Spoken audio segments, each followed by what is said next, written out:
everything come like not too easy because you work a lot, but too fast. And you don't realize what you achieve or how much cost that or how lucky I was to win really fast. So it's something that with the time, with the Moto2 years that were, I was really like struggling a lot, I realized what is to win a championship, you know, because in that, with 17 years old or 18, you are there like in a cloudy, you know, okay, I win, but you don't realize the effort or not the effort, the valor that has that.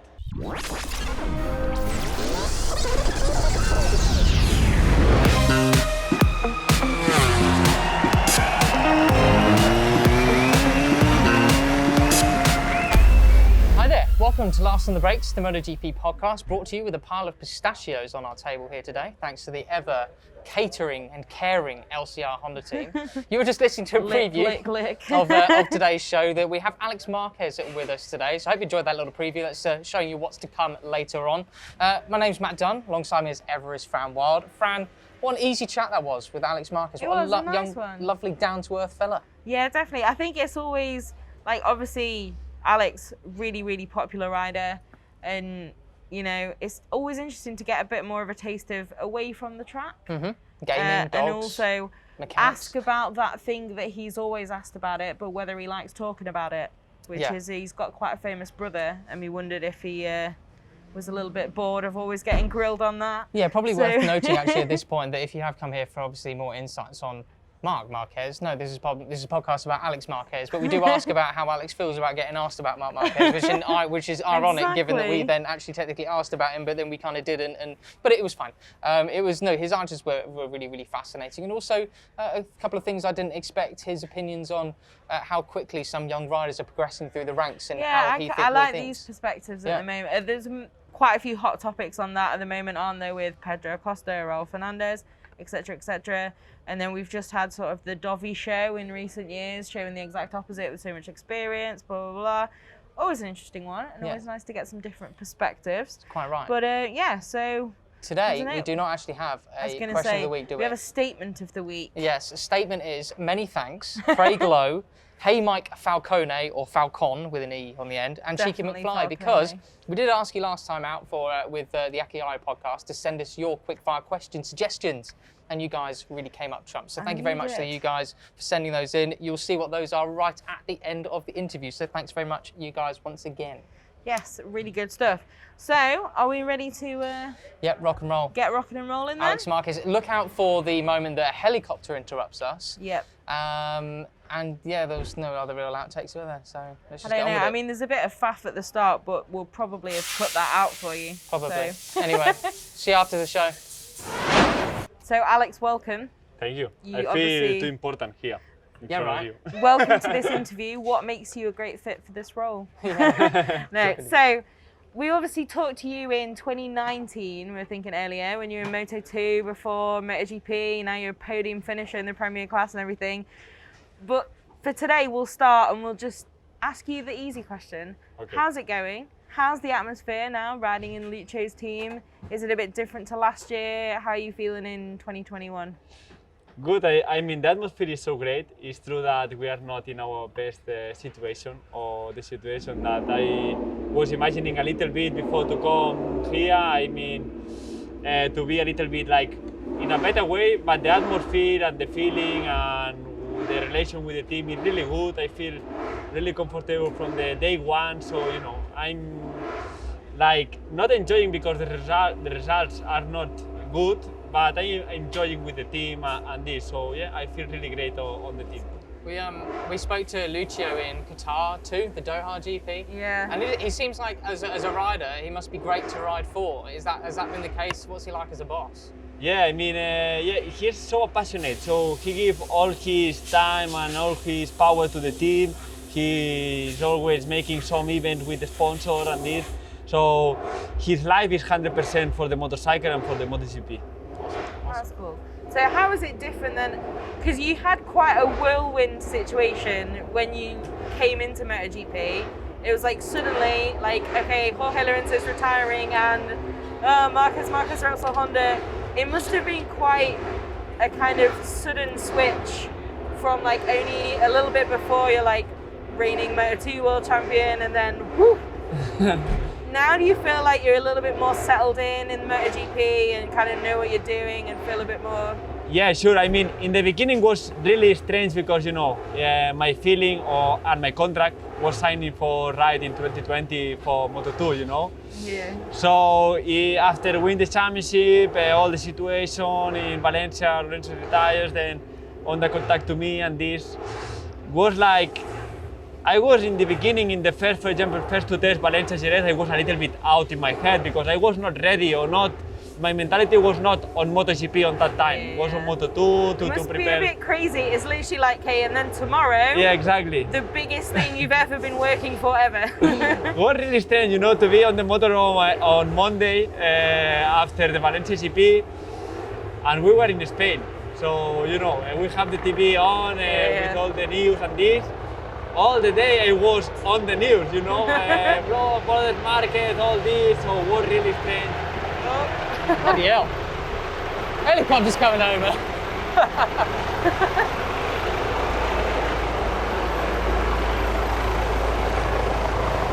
Is that yours? Is that yours coming in? Yeah, it's gonna fit. After that slight interlude, do you feel like less in the spotlight now this year compared to last? Because it almost was like, well, especially with your brother out and everything for the year, like everything's on you. Yeah, after Jerez, for example, we came to Breno, and it was a little bit strange for me to be a little bit like alone on the Repsol on the box, it was like a lot of pressure on me, all the people looking on me, because Stefan was there but was the rider, so, and in that point was a little bit difficult to control all the nerves and this. But then after some races, I understand that, okay, this is my job, I'm in a factory team and I need to do it. And in that point I start to improve it step by step, and in Misano test we did a real step and a good step. So from that point I was start to enjoying the MotoGP bike and MotoGP category. But until that point was a little bit difficult to feel like, alone, because my brother was not there, but also because I was a little bit not alone on the box because all the team was there, but a little bit all the pressure on me. Yeah, it's quite a big step up, right? Especially when you're a rookie and then it's like, okay then. Exactly, because the pressure in the beginning was everything on Mark and all the focus put on Mark and this. But then when Mark get injured, was like, wow, what I'm here, but I don't know really how to react in that situation. Yeah, I can imagine. But it did, obviously you said this year a little bit more difficult so far, but you have already taken podiums. That must have been a pretty crazy, again, sudden crescendo of experiences after some struggles and then that step forward in Misano. How did that feel to finally get on that Premier Class podium? It was really good.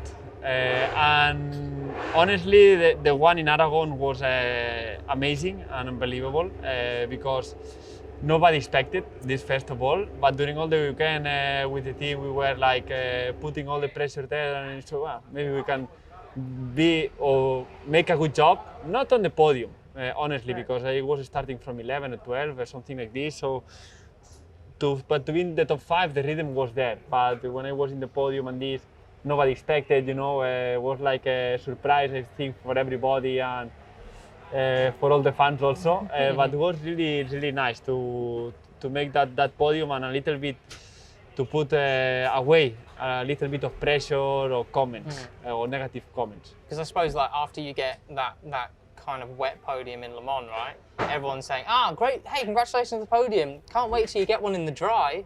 And you're like, shut up. But then the very next race. Yeah, but I was the first one to say no. Yeah? It's a wet podium. Now we need to make this in dry. In dry we need to improve and this. But then suddenly in the next race, boom. Yeah, and you're like, what are you going to say now?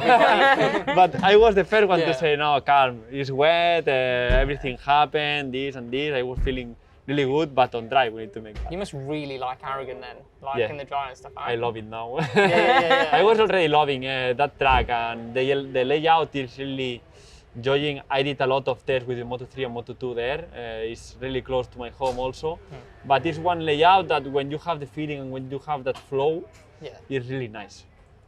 That's cool.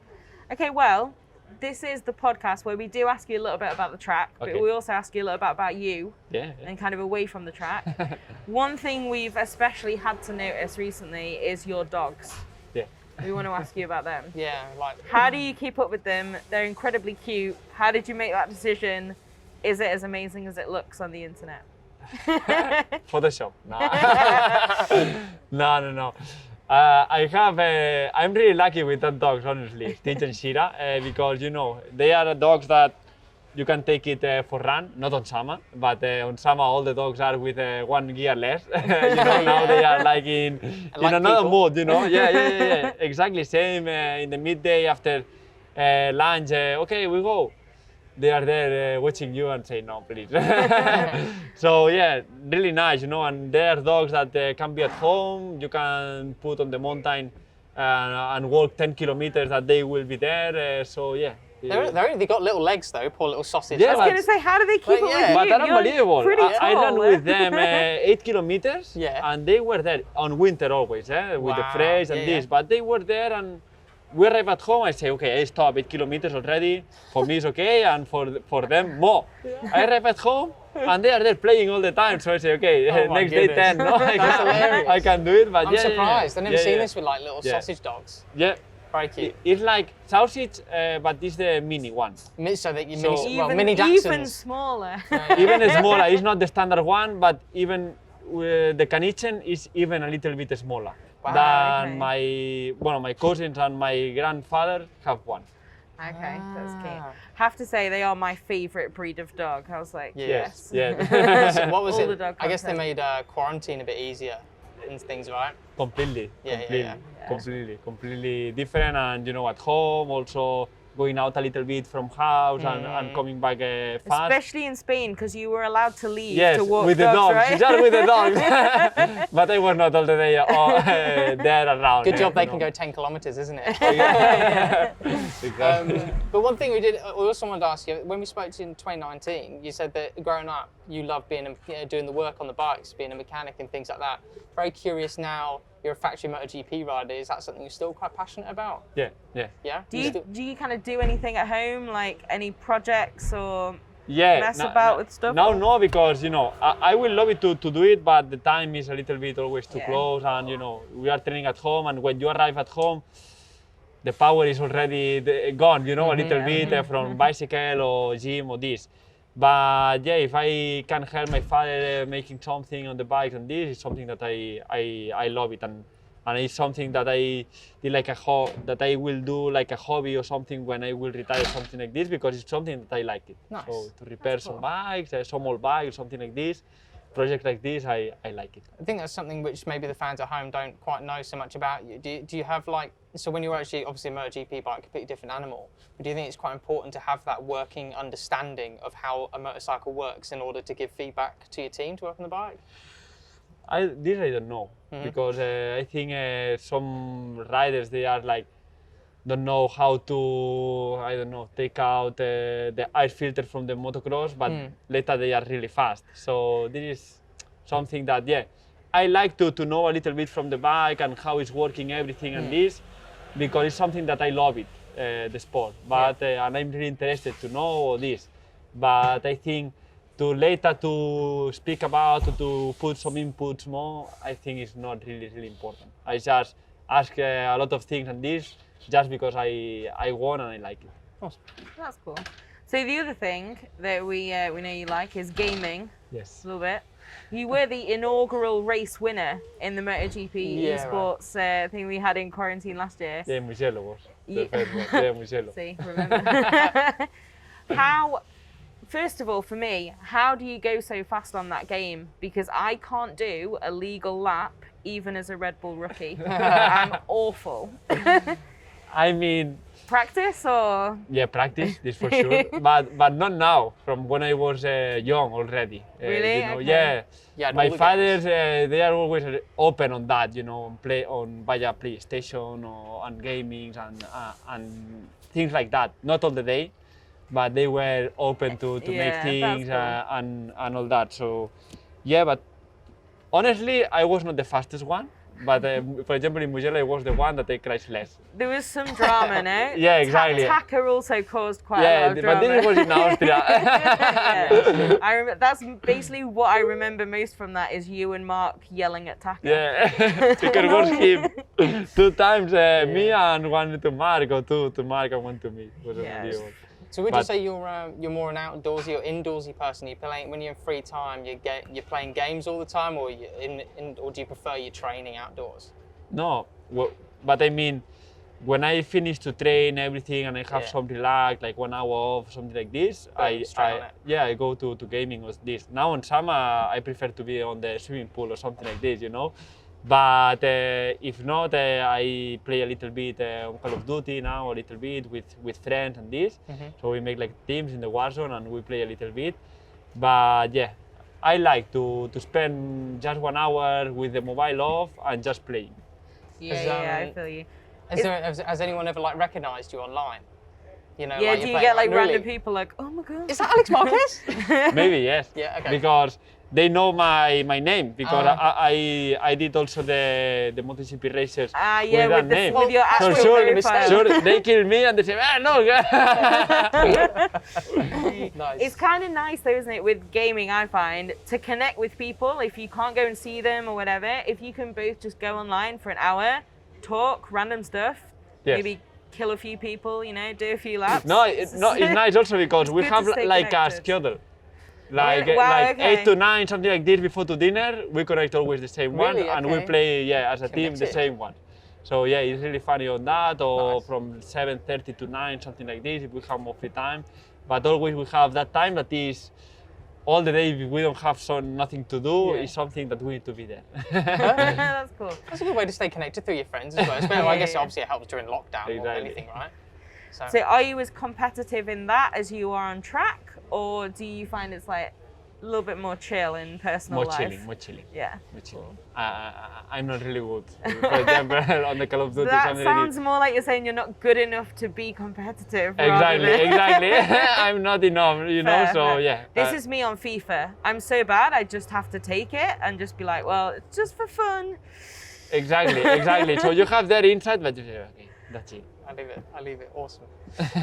I'm not really a gamer, so I'm not really like that. I used to be when I was younger, but not anymore. Maybe it's one of those ones I might have to get back into at some point. So you need to do it. Yeah. Hey, something I did want to ask you about. There's been a lot of interviews, obviously, throughout your career, especially when you're coming up. Your brother's obviously a little bit older and done some things as well. Do always wonder, in your shoes, is there a point in an interview where in the back of your mind you're chatting to someone, they're asking you a few questions about you, and you're in the back of your mind thinking, wait for it, and then they go, so Alex, just want to ask you about Mark, and you go, oh, there it is. Has that ever been sort of the case for you during the time? I mean, always a little bit like this. Or someone they start, okay, I make one from your right in the beginning, and then that's it. but then they continue the interview, you know, speaking about. Okay. But yeah, one time I said, when I was in Moto2 or something like that. I think I remember you saying somewhere, being like, stop now. Yeah, exactly. No, in Aragon last year. Maybe, because every race that I was going there, they are saying, how is Mark? You know, and was not really good news, but I was not the person to say it. Exactly. It's not your news. To the guys, this is the thing. If there's no like official confirmation, do they think you're just gonna be like, oh yeah, I'll just tell you? They have a team manager from the Alberto or Emilio or someone like that, but I'm not the guy to say no, he's recovering or he's not recovering, something like this. So I say, okay, wait. But in Moto2, I did like some kind of interviews that were all the interviews speaking about Mark. And then I say, hey, come on, we stop. If they want to make interview to Mark, they go to Emilio, to someone like that. You know, not lose the time on me in a weekend or something like this, just speaking of Mark. I'm not a guy that I'm like stopping, like saying, okay, no interviews or no questions about Mark. If I need to answer someone, I'm open to that.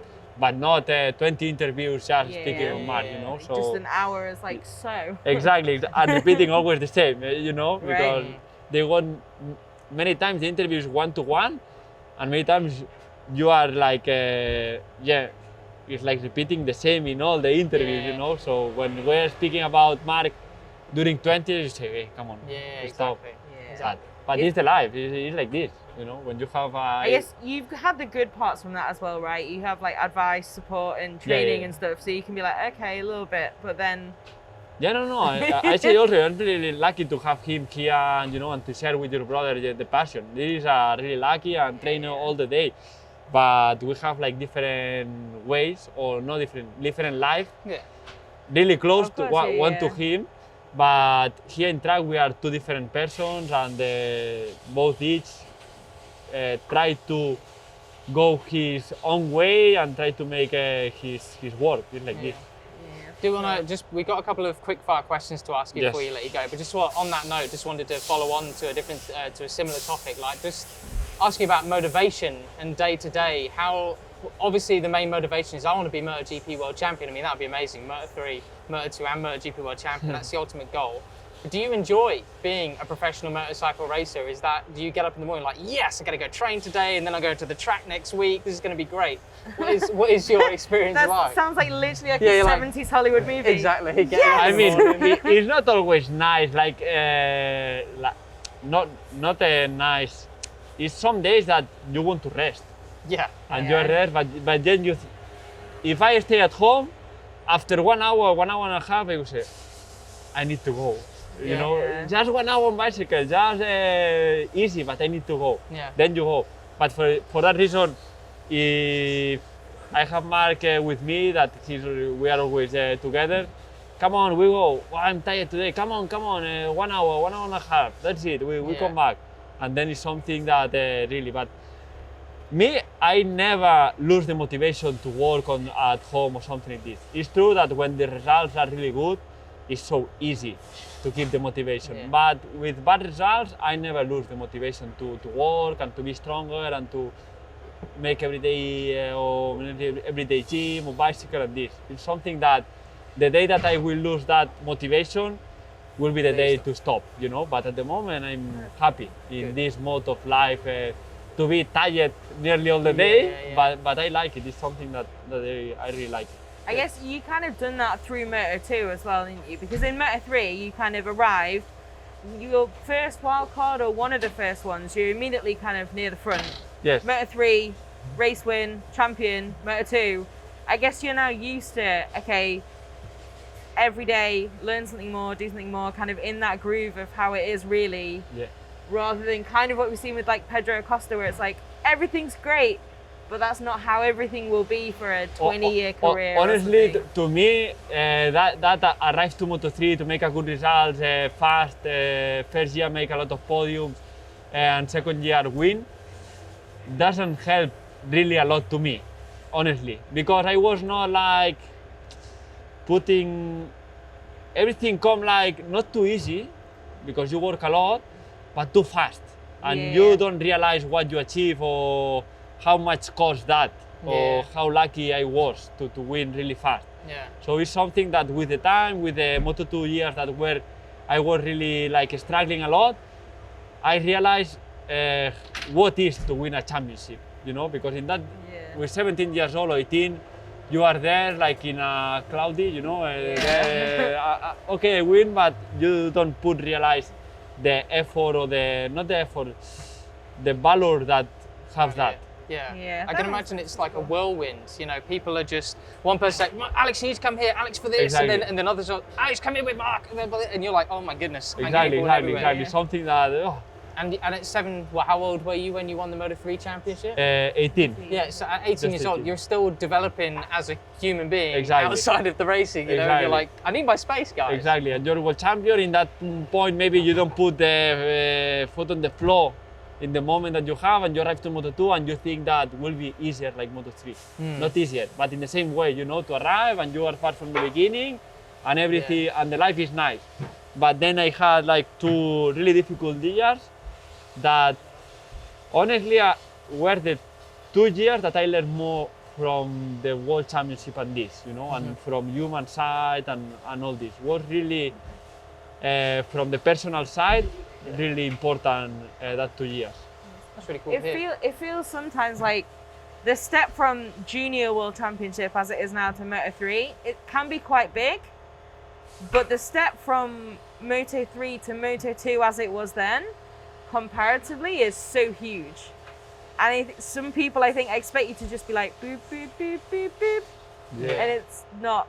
Yeah, and or many people have or want to arrive to MotoGP like too early or something like this. I think the formation is really important with the categories at this, you know, and Moto2 is so important and it's a really good school for the MotoGP bike.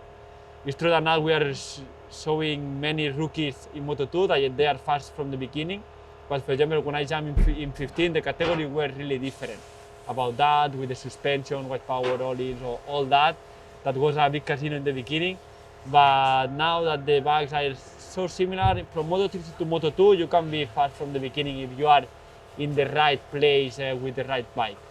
I think it's like, or with the Triumph engine is like less different or something like this. But when I arrived in 15, I remember that being 10 seconds from the leader in the race, you were 20. Yeah, it's and crazy. this now we're seeing less. We're seeing more different from the riders. I mean, not in one lap, but on race pace. I understand. Yeah. Great stuff. Awesome. Well, before we let you go, we've got Yes, 4 quick-fire. quick-fire questions. Okay. And actually, we have one which we've always used with everybody, and then we have 3 new ones which the fans chose. We quite like them, so we thought I'd ask them. Fans are really dangerous, sometimes with the question. Yeah, very. But these ones, they're very sensible. We don't want to. Yeah. But the first one I want to ask you, because we say this one first because we'll give you some time to think about it if you need. But which 3 people, dead or alive, would you like to have at a dinner party? And you So they can be can't anyone in choose the world. like Mark, your mum, and your dad. Yeah. I cannot No, choose. no, Think like a little a bit more out of celebrity. the box, preferably. So a sports star you like, maybe. Like the kind of dinner that you couldn't just organise tomorrow. Yeah. You know what I mean?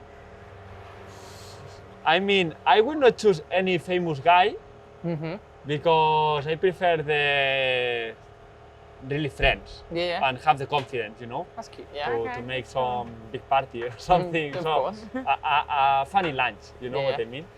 So maybe I will took my assistant, What's his name for reference? Jose. Jose.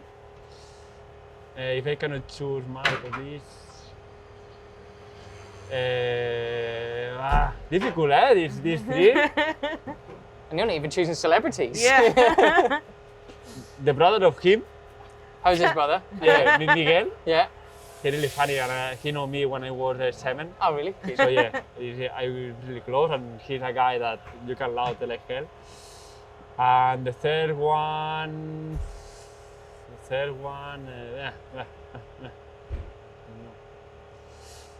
some mechanic or the mechanic that I had in Moto3, Guille.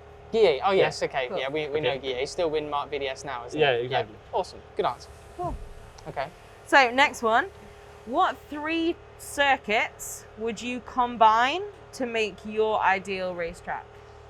You can take one okay. part from different ones. Brno, it's not anymore in the calendar, but Brno, Aragon,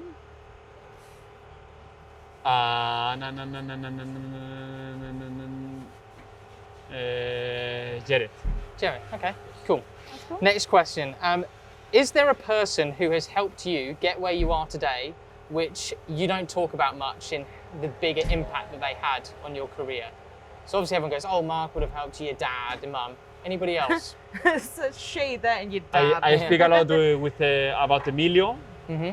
also, with my manager, and he helped me a lot for everything in my career. But one guy that he was really important for me in my career was John Moreta, that he passed away, and he was the Spanish president of the federation. But he was also in the rack. And when I was because first of all in Spain we started in the karting, and in that point, okay, one normal family can make that, and with the cost and this, you know. But after that, when you need to go to the big tracks, already you need money, you know. And in that point, okay, we said, okay, we stop. My father buy to me a Supermoto bike that is cheaper, and we make a Supermoto championship, and that's it. We arrive until here. But then this guy with rack come to me to take me to the big tracks and this. So was the key in that point, you know. If not, That maybe. really is. I think I'm going to spoiler an interview with Mark that I don't think's been published yet in the publication that did it. But he said that he made a point about that as well, that like your dad had paid for like 1 year of competition, and then the support you had and the people who spotted the talent then really took you from there. Yeah. And it's like, it's an important thing, I think, no, that's overlooked a little bit. Yeah, when you came from a normal family, and this is really important that the people trust in you and give 1 year of change to show that you have to show the potential or something like this, you know. If you don't have even the opportunity, then it's difficult. But we are lucky that in Spain we have like a lot of fans or really passionate guys that they trust in motorcycle and they like it, so we have many. It's so huge in Spain, Yes, isn't it? yes. I do love it. Like Yes. in the UK, it's like, Yeah. people either love it or they're like, oh, what? And you're like, it's like the Formula One, but with motorcycles. Yeah. But Last yeah. question, I know. Is it the last one? Yeah. Yeah, we are. Last one. It's you. Is it me? We'll edit out that pause, like I totally knew that and was really smooth. Which day in your life, if you could have a chance to relive it, would you choose to do again? I need to say what I will do during the No, day. if you can choose one day that you've experienced to experience again, not necessarily to change anything, just to enjoy it again. What What would you go for?